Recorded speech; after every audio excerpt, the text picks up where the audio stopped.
What's up, Lazy Dog fam? Hope everybody out there is having an amazing day. Today we're going to be talking about soil.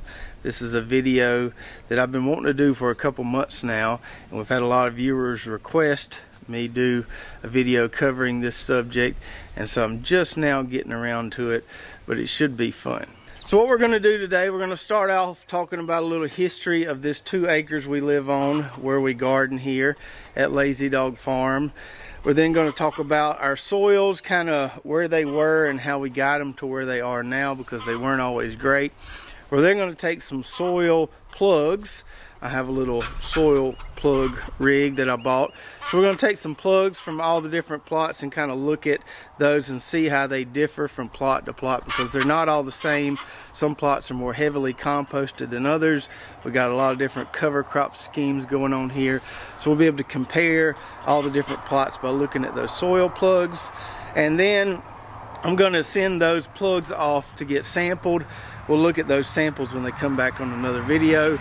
But this will be a good way to compare all the different plots and compare all the different systems we got going on here. So before we get started, let me make this disclaimer. I am not a soil scientist, nor do I profess to be a soil scientist. I'm not a geologist. I don't know a whole lot about soil science. So what we're going to be talking about today is just my experiences with this particular piece of land here. We've been gardening here since 2013, 2014, I believe, is when we moved here.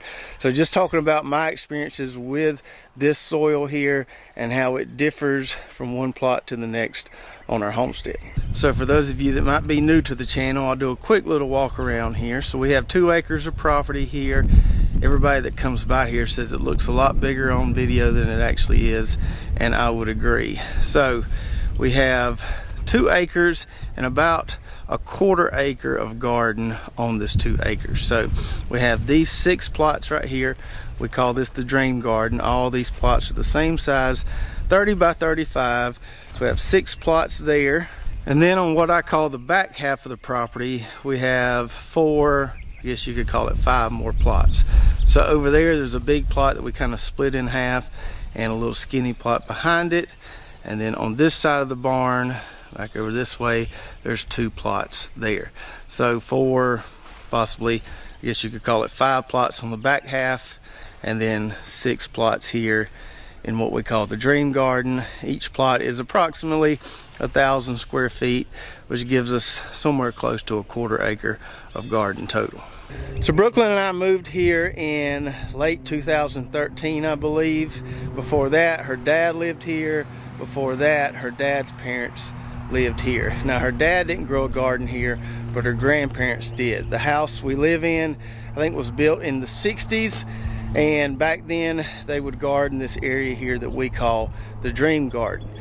From the pictures I've seen, there was no garden on the back half here, but he used to garden this area right here pretty heavily. And so on the side of the house here, facing the dream garden, there's actually a phone jack in the wall right there. So there's a little side building to our house, which is my office now, but it used to be a barber shop. Brooklyn's grandma had a barber shop here, and so when she'd be working out here in the garden and someone called wanting to get their hair cut, she'd just walk over there to the side of the house and answer the phone. Obviously way before cell phones, but I think it's pretty neat how they had a phone jack right here so they could answer the phone while they were in the garden. And I never had the opportunity to meet her grandparents. Unfortunately, they had passed by the time me and Brooklyn started dating in 2009. But from the pictures I've seen and the stories I've heard, her grandparents were quite the gardeners. So when we moved here, this area that we call the dream garden had pine trees on it. We removed those pine trees and turned this into a garden, I think 3 or 4 years ago, probably 3 years ago. So this was pine trees, just like those you see over there. So that line of pine trees is the edge of our property. Now the back half here didn't really have anything on it. It was just kind of grown up a little bit, and we've turned that into garden space. But this here was quite a struggle, converting this from pine trees to a fertile garden. So hopefully that gives you some nice historical perspective on the property we have here.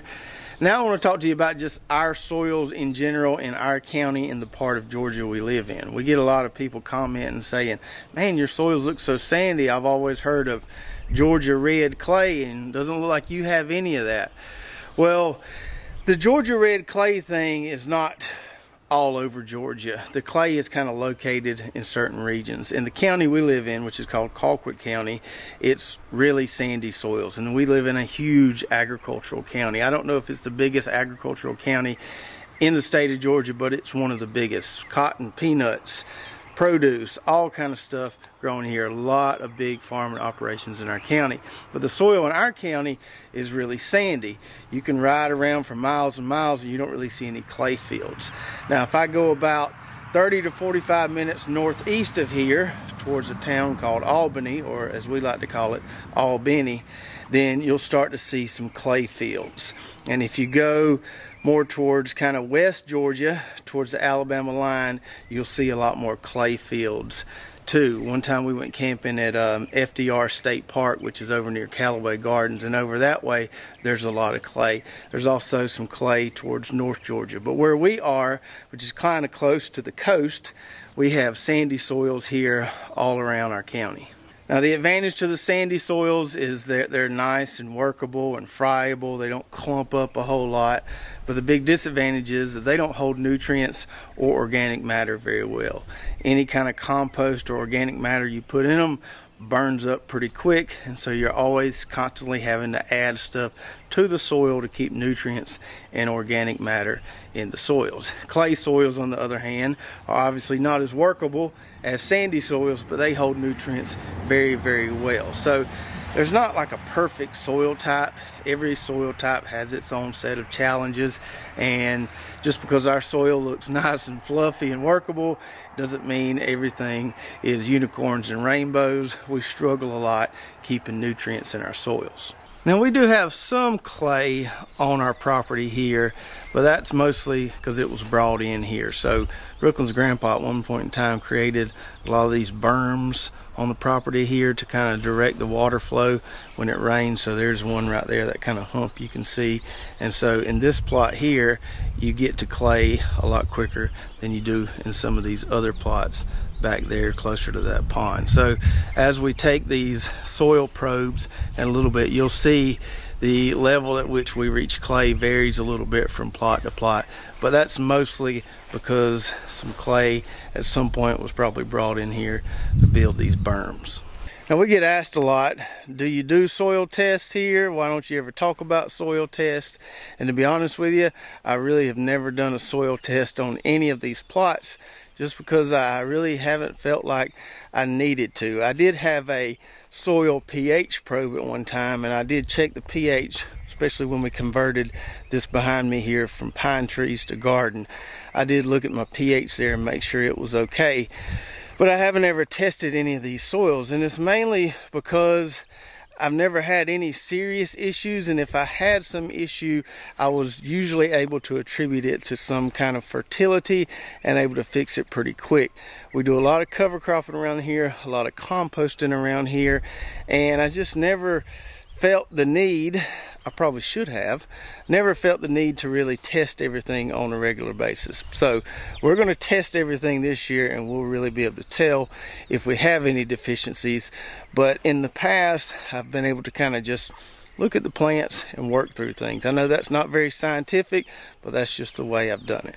So these plots here on the back half of the property, which we've been gardening the longest, this was the first plot I made when we moved here, and then made that one back there as well. These plots are more sandy, same thing with those on the other side of the barn there. And these plots we really haven't ever had any serious issues with. They don't hold nutrients very well because they're so sandy, so we're constantly having to make sure we fertilize enough, but we've never really had any significant issues with these plots here. But these here, where those pine trees were, is another story.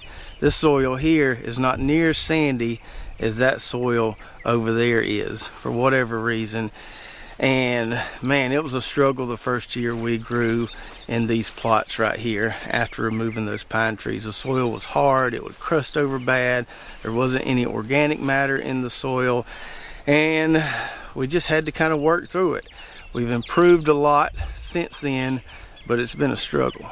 Now I wish I could tell you there was a magic recipe for improving soils like we had to do here, and there's no real quick easy fix. It's kind of a long-term deal. We've done it with a lot of cover crops, adding a lot of organic matter. The more roots you can put in that sorry soil, the more they'll kind of break it down and make it easier to work and garden in.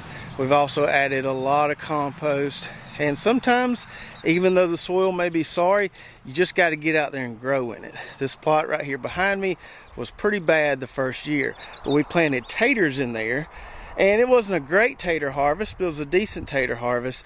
But I could tell that those taters, growing those root crops in there, really helped break down that soil and make it easier to garden in. One of the other plots we grew carrots in the first year. Wasn't my best carrot harvest by any means, but I could really tell that those carrots got down there and tickled that soil and made it a lot better. So even if your soil's tough, just start growing stuff in it. Keep something growing in it. Vegetables, cover crop, rotate things, and over time it will get better as all those plant roots and stuff kind of tickle that soil and break things down. So now for the fun part. So I've got this rig right here. I've had this for probably over a month now. Like I said, I've been waiting to do this video for a while, just now getting around to it. So this is a soil probe instrument. No, you don't need one of these to take a soil sample, but I wanted to be able to look at the different soil profiles in our different plots. So that's why I went with this unit here. I got it off Amazon. I don't really remember how much it was. I want to say 30 or 40 bucks or so. But it's been a nice little investment. I've had fun playing with it so far, making sure I could extract a nice plug before we turned the camera on here so I didn't look like an idiot. But I've enjoyed having this around. No, you don't need one, but if you've got a lot of different plots, it may be something you want to try. And there's a lot of different ones out there. This particular one has a little step on it so you can push it in the ground further, and it has the little extractor here so you can extract the plug out of there. Some of them are a lot more simpler than this, but I like those two particular features on this one, so that's why I went with this one. So what we're going to do here is we're going to take a plug from each plot. We'll later get that plug sampled. So we've got 6 plots in the Dream Garden here, and we'll hopefully just kind of lay the plugs along here so we can compare them. And then on the back half, we have 4 plots, but we're taking that big plot and we're going to split it in half because we've got kind of 2 different situations going on there right now. So we'll have 11 plugs total. So let's go get these plugs and then we can compare them. Alright, so let's start off right here in plot number 1 where we planted our taters a few videos ago. Now this plot has had a lot of cover crops in it, but hasn't had a lot of compost added to it in the last couple years. Now because all these plots are pretty small, I think 1 sample per plot will be sufficient to tell us what we need to know. So I'm just going to pick a spot in the middle there, kind of in between 2 rows. I don't want to do it close to a row where I know there's been some pre-plant fertilizer put down. So kind of a spot in the middle between the rows is where we're going to take our sample. So I'm just going to push this thing as far down as I can get it here, and we'll take a little plug of this tater plot.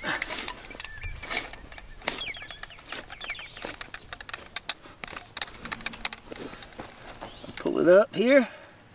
Hopefully it all stays together. There we go. Nice little plug there. And then I'm going to try to keep this plug intact as best as I can here so we can compare them. Sometimes these things are hard to get out of here. There we go. Okay, I got it out. So we'll lay that one right there for plot number 1. And plot number 2 here is a newly converted no-till plot, so a lot of compost down here, which means it's a little tougher to get a plug out and it stay together because this compost is so fine. We'll see what we can do here. Hopefully it holds together for us. Might take a couple tries. Not too bad there. We can work with that. Now plot number 3 here, which has a tarp on it currently, I'm not going to take this sample from the middle because I don't want to pull that tarp all the way back, but I've got it pulled back enough so we'll get our sample from right there. And this plot has been heavily cover cropped, and it's also had a decent amount of compost in it. It's not no-till by any means, but there's still a decent amount of compost in the soil there. Then we've got this no-till plot, which has been going for a couple of years now, so a lot of compost has been added to this plot. And we also put down a bunch of alfalfa pellets this year while growing these onions.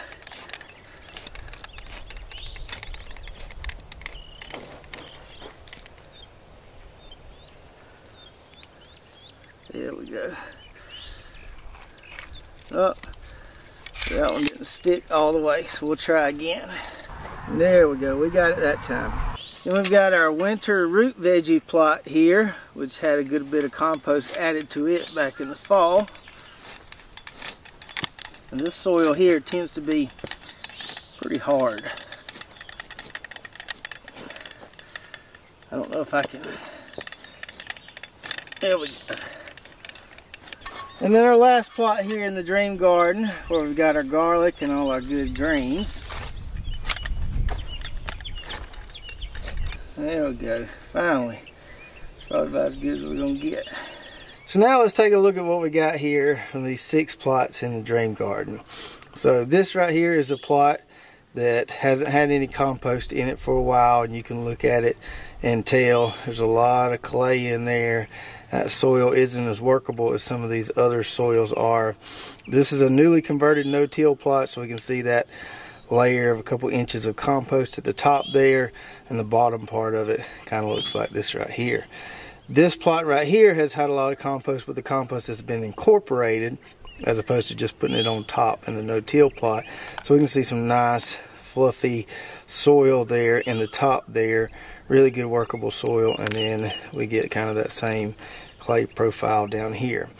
This is the 2 or 3 year no-till plot right here, and we can see all that compost in there that's been added.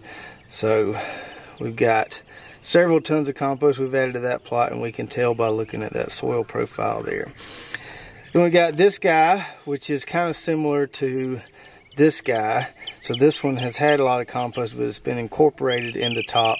So the top, we've got some decent soil, but it gets pretty hard as we go on down there. And then this plot here, I haven't officially called it a no-till plot, but it was treated just like this plot here.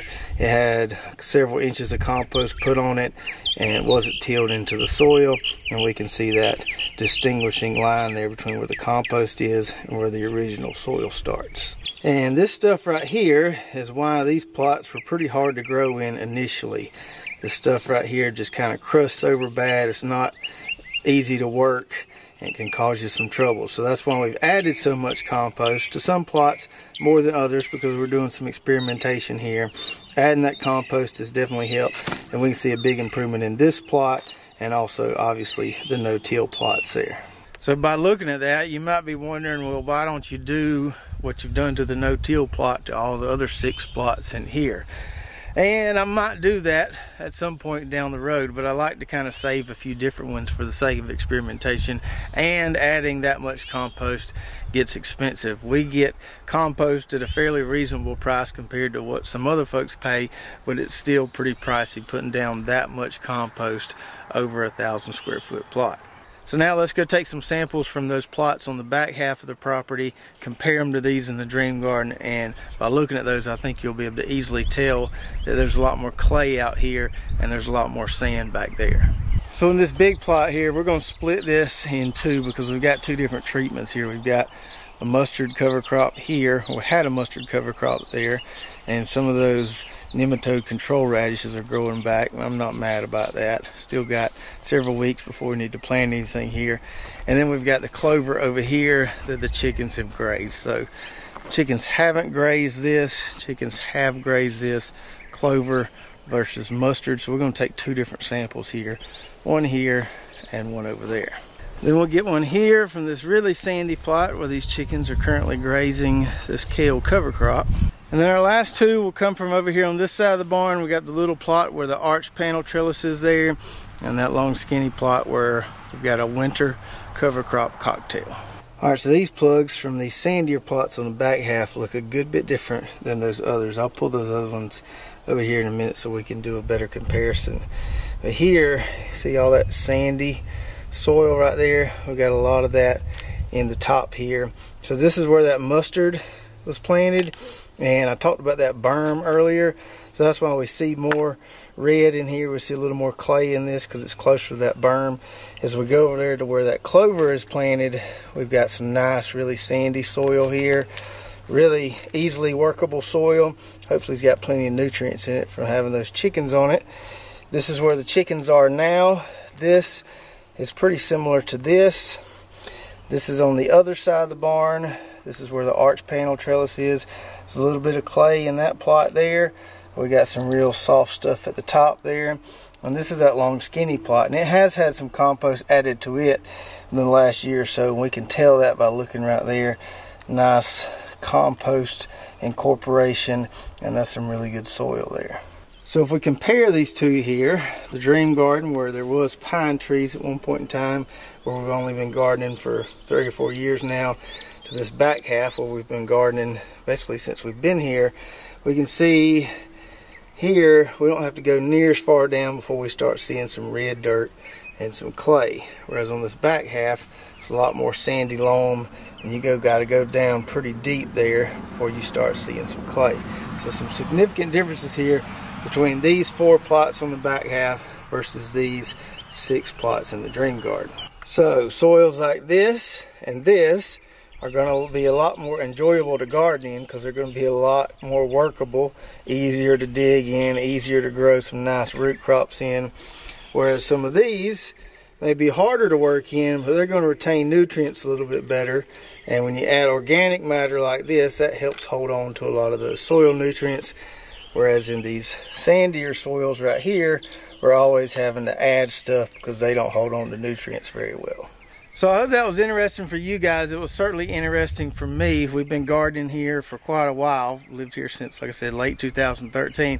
And I've never taken soil profiles like that and looked at it that deep, 6 or 8 inches deep there. I kind of knew what to expect. Nothing really surprised me by looking at those, but it's nice to see them kind of side by side and you can compare them. And it was really nice looking at that no-till plot, seeing how far down that compost layer actually is. And for some of you, you may not have that much variance on your property. If you've just got one small backyard garden plot, it's probably pretty much all the same. If you've got a bigger property, a few acres, you might have some variance, you might not. It could be all the same. But with our property, there is a good bit of variance between what we see on the back half versus what we see in the Dream Garden where those pine trees were. And each poses its own set of challenges. This nice sandy soil here on the back half is easy to work, you know, easy to grow in, but nutrient retention is a problem. These plots in the Dream Garden seem to hold on to nutrients a little bit better, but that soil gets baked in the summertime a lot of times, and that's why we've added so much more compost over there than we have back here to kind of help improve the workability of those soils. So if you have awesome garden soils and you've been working at this a while, congratulations, your hard work is paying off. If your soils aren't where you want them to be yet, just remember this is a marathon, it's not a sprint. It's nothing you're going to fix overnight. And our solution here has been lots of compost, lots of cover crops, and just getting in there and growing stuff. You may not get the yields you want initially, but I promise you, just growing stuff in there is going to help improve that soil over the long term. And I have seen some cases where people just decide not to even try growing in their natural soil. They'll take potting soil or compost and just kind of bed it up on mounds on top of their natural soil and just plant into that compost or potting mix until that stuff starts to break down and improve their natural soil a little bit. Sometimes the natural soil is just so hard or so rocky you really can't do nothing with it, so the best option is just to pile stuff on top of it and grow in that. So we'll get a soil sample sent off for all 10 of these plots here and 2 samples for this one big plot where we have the 2 different treatments going on there. And when we get those results back in, we'll share them with you guys and we can look at the differences in them and see if there are any glaring differences in nutrients versus maybe the no-till plots to some of these sandier plots to like more of that tater plot where we have a lot more clay. And let me know in the comments below what you think about our comparison here, and if you've dealt with tough soils in your backyard, let me know what you have done to try to remedy the situation or try to improve the soils either from a workability standpoint or a nutrient retention standpoint. If you're watching on YouTube, don't forget to check out our affiliate links below. A lot of great companies that we trust and use on our gardens around here at Lazy Dog Farm. If you haven't already, go check out our website, lazydogfarm.com, where we've got some Lazy Dog Farm merch, our garden journal, recipes, and a lot of other good stuff. If you did enjoy this video, make sure to subscribe, hit that notification button, like, and share, and we'll see you next time right here at Lazy Dog Farm. Oh, farewell. By the beauty of your life,